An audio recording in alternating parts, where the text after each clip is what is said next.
Okay, so my name is Jonathan Nelson. I'm from the United States. I currently am teaching now at a private school called Santa Angela Medici. I have a degree in Spanish and I have a degree in education from the University of Nebraska-Lincoln.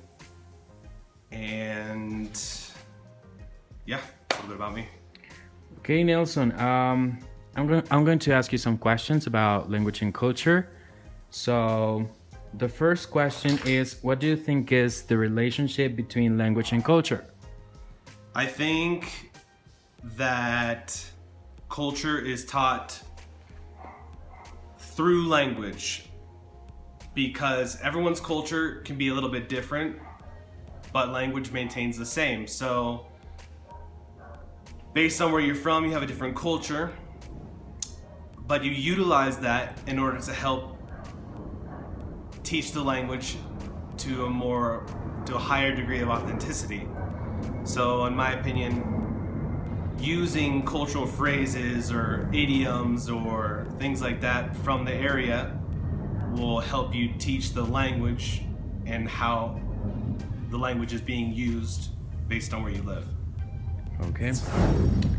Great. My second question is, what is the influence of culture in the process of a foreign language process?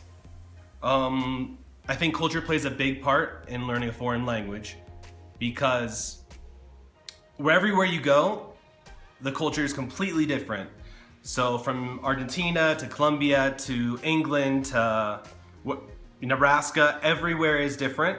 And you utilize that you utilize the culture that they've already established in order to help you teach a language that is relevant to the students in their lives. Our next question is, why do you think it is important to have an oral tradition in your country?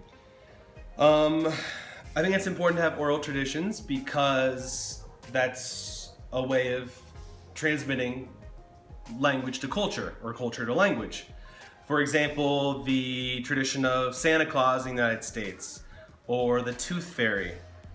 Both of those are passed down from generations to generations through culture, through your grandparents or your great-grandparents. And usually those are important because they teach kids a specific lesson. For example, if you behave well throughout the year, Santa Claus will bring you gifts. But if you don't behave well, then you're going to receive a lump of coal. That's just the tradition. Obviously, it doesn't happen, but when you're a kid, you believe it to be real.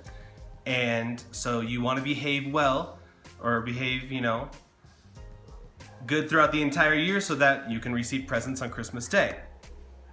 Great. Nelson, my next question is, what do you think? Do we teach languages in culture or do we teach culture using language?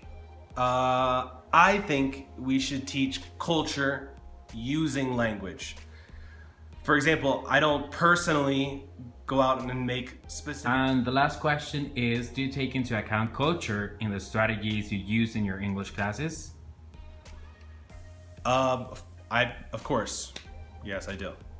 Okay, can you give us some examples?